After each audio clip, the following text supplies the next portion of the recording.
Today I'm going to talk about my favorite mechanism in Root. Now, Root has been a little hard for me to talk about, not because I don't really enjoy the game, and not because I don't think it's full of clever mechanisms, but rather because I've talked about it in both of my last two Sunday sit-down chats. I talked about it in the one about asymmetry, because Root is a very asymmetrical war game.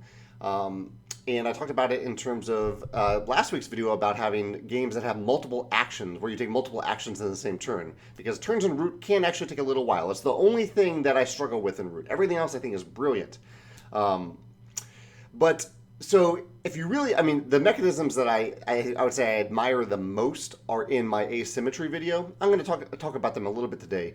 But the basic idea that I talk about there is that there's a ton of asymmetry in Root in terms of how you play your faction, and yet the way you win the game for all factions, the standard way, is to get 30 points. Also, all factions share the same deck of cards, and yet they use those cards often in different ways. And so I really, really like that you have asymmetry in a game, but you have some things that are static, that aren't quite as variable, and that actually, I think, really benefits the game. You can watch that video. I'll link to it below if you want to check it out. The thing I wanted to talk about today, and again, one of the reasons why it's hard to talk about cool mechanisms in Root, because there are so many mechanisms attached to each of the different factions that are completely different.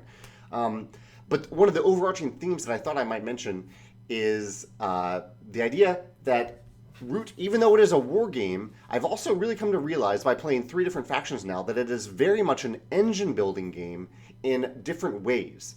I don't have photos of one of them, but I do have 2 photos I can show you. So let me talk about the one that I don't have a photo of first. And it was the first faction I played. It was the Eerie, the birds, the blue faction.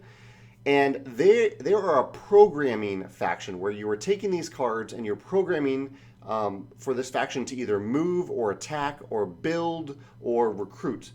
And the cards that you position with these different actions, not only where you put the cards, but also the type of cards, determines what you're doing on your turn. And from turn to turn, you are adding more and more cards to this programming. So on the first turn of the game, you only have 2 cards programmed. Maybe one is move, maybe one is recruit. You do them in order from left to right. I don't remember the order offhand, but it's programming. You do those 2 things. On your next turn, you again have the choice to add 1 or 2 cards to your tableau. And actually, I think it's at the beginning of every turn you have that choice, even your first turn, even though you have 2 cards pre-programmed. And so every turn from turn to turn, you are adding more and more cards and getting more and more powerful. However, the twist with that faction is if you ever can't use one of those actions, if you can't do it, they all go away. You lose some points, you lose all the cards except for the starting 2, and you start over from scratch. But the key idea here is that you really do feel more and more powerful within this programming action. The next faction that I played, this was the next one. These were Marquis de Cat. Let's see if I get that a little bit closer. So on the player mat, you can't really tell here, but basically this is a faction that is building stuff. And as you build, you get the victory points revealed underneath the thing that you build. And not only do you get the victory points, but oftentimes there are little bonuses. Like there's one right here that shows that you get an extra card. You get to draw an extra card at the end of the round. But this is the core way that they get victory points. They build stuff and they get instant victory points. And the further along one of these lines you build, the better, the higher the victory point value of that specific type. But also these tokens, they don't just give you points, but they also build your engine. They determine like how much wood that you get at the beginning of the round. They determine, I believe, how many you can recruit at once. There's one other thing. So you're not only getting points as you build your engine, but you're also not only getting instant points, but also getting better ongoing abilities. So that's the second way engine building is incorporated into a different faction. The third way, I did not know that this faction was an engine building faction. I had seen other players play the Vagabond, the raccoon. But I played them on my game night on Wednesday, and I realized that this too is another engine building faction in their own unique way. This faction, it's really it's just one guy, one Vagabond.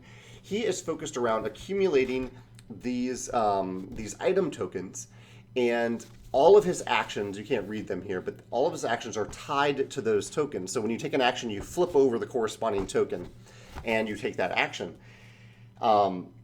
And again, this is engine building because the more of these tokens you get, the more different actions you can take on your turn. Not only that, but also they're tied to kind of ongoing abilities, kind of like the Marquis de Cat, in that up here shows you how many tokens you can refresh at the beginning of your turn, and down here shows how many cards you draw at the end of your turn, and how many cards you can keep at the end of the turn. So again, within the same faction, it's ongoing. And actually, there's another engine building ability. I won't go into this, but it's related to how you interact with other factions. The main one is the items, though. So again, and you can also use them for quests down here. You see these quest cards at the bottom of the photo. So you're using these tokens in many different ways. The engine building is gaining access to new actions and to improve some ongoing abilities. Anyway, I hope this gives you some idea for engine building. I'm sure you know by now that I love engine building, so it's been really neat to discover the different elements of engine building in each of the factions in Root. Really, really cool. If you have a different favorite mechanism in Root that you'd like to talk about, or another engine building element, your favorite engine building mechanism in another game, I'd love to hear about that in the comments. Thanks.